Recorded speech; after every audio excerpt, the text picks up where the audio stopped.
మీ పాపాలన్నీ బయట పెడతాం, 10 ఏళ్ల విధ్వంసం ఆర్థిక నేరాలను సభలో చర్చకు పెడదాం. కేటీఆర్ పై సీఎం రేవంత్ రెడ్డి ఫైర్. గతమే మాట్లాడాలనుకుంటే మీ చరిత్ర ఎక్స్రే తీసి వివరిస్తాం. మేనేజ్మెంట్ కోటాలో కేటీఆర్ సీఎం అవుదామనుకున్నాడు.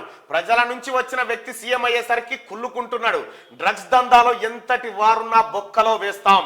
గవర్నర్ చదివింది మా మేనిఫెస్టోనే, గ్యారంటీలన్నీ అమలు చేస్తాం. 7వ గ్యారంటీగా ప్రజలకు స్వేచ్ఛ ఇస్తున్నాం.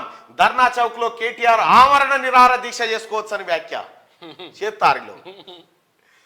10 ఏళ్ల బీఆర్ఎస్ పాలనలోని పాపాలన్నీ బయటకు తీస్తామని గతం గురించి మాట్లాడాలని బీఆర్ఎస్ వాళ్ళకు ఉంటే అందరి చరిత్రను ఎక్స్రే తీసినట్టు ప్రజలకు వివరిస్తామని మాజీ మంత్రి కేటీఆర్ కు సీఎం రేవంత్ రెడ్డి చురకలంటించారు. రాష్ట్రాన్ని అభివృద్ధి చేసుకోవాలనుకుంటే తమతో కలిసి రావాలని, లేకపోతే ప్రజలే బుద్ధి చెప్తారని అన్నారు.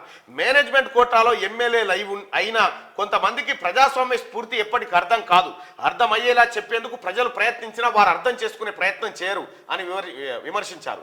కాంగ్రెస్ ఇచ్చిన 6 గ్యారంటీలతో పాటు 7వ గ్యారంటీ కూడా ఇచ్చామని, అదే తమ ప్రభుత్వంలో ప్రజాస్వామ్యం, స్వేచ్ఛ అని సీఎం చెప్పారు. 7వ గ్యారంటీగా ప్రజాస్వామ్యాన్ని ప్రజలకు అందిస్తామని మాట ఇచ్చినాం, అమలు చేస్తున్నామని తెలిపారు. బీఆర్ఎస్ పార్టీనే అబద్ధాల పునాదులపై పుట్టిందని, ప్రభుత్వము అట్లనే ఏర్పాటై పాలనలోనూ అబద్ధాలే చెప్పారని ఆయన మండిపడ్డారు.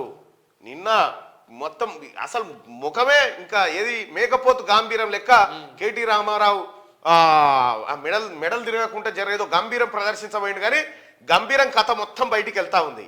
ఒకటొకటి బయటికి వెళ్తుంటే ఇక మా పని ఒక్కడు కూడా మిగిలిన చెప్తున్నాడుగా, కేటీ రామారావు, హరీష్ రావు ఇద్దరే ఉంటారు అది గాటి దిక్కు.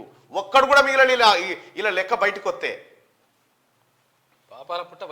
మేడిగడ్డ అన్నారంపై సిట్టింగ్ జడ్జితో విచారణ. బ్యారేజీలు దెబ్బతినడానికి, లీక్ అవడానికి కారణాలు బయటకు తీస్తాం.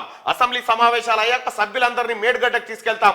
మండల్లో సీఎం రేవంత్ రెడ్డి ప్రకటన. ఈ సప్పట్లు కూడా ఇది జరగాల్సింది. మేడిగడ్డ కాడికి పొయ్యి సూత్తం రాంటి ఎవరు చూడనియలే, మమ్మల్ని అరెస్టు చేసుడు ఎక్కడో బయట రాష్ట్రాల నుంచి తీసుకొచ్చి బస్సులలో ఎక్కించి ఇక చూడు అందం చూడని. ఈ రాష్ట్రంలో ఎవరిని చూడనియలే. మేడిగడ్డ కాడికి బరాబర్ పోతాం, చూస్తాం, ఏం జరిగిందో చెప్తాం. ఏమన్నా డరికేనా ఎల్లంటి వాడు? మాకేం సంబంధం? దశకితే కట్టింది మేమే కానీ మాకు సంబంధం లేదు. మేడిగడ్డపై బీఆర్ఎస్ అబద్ధాలు చెప్పింది, బ్యారేజీ రిపేర్లు నిర్మాణ సంస్థని చేస్తుందని గత ప్రభుత్వం ప్రకటన. తమకేం సంబంధం లేదన్న ఎల్లంటి. అయిపోయినా ఎవరు దాచిపెట్టింది కాగితం? కేటీ రామారావు చెప్పు, అసెంబ్లీలో ప్రజలకు సమాధానం చెప్పు. మేడిగడ్డ ఎందుకు గుంగింది చెప్పు.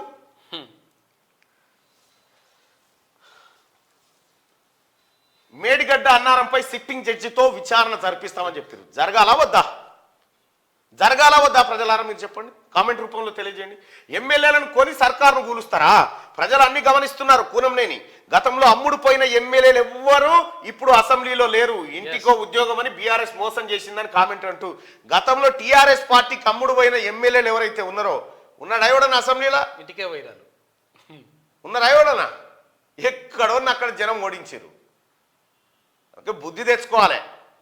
అమ్ముడు పోయి అలా తమాషా చెప్తే మీ పని చేసారు జనం. ఎమ్మెల్యేలను కొని సర్కారు కూలుస్తా అనుకుంటున్నారు. ఈయన ఎవరు? కేటీ రామారావు. మీరు ఎంతమంది ఉంటాడు?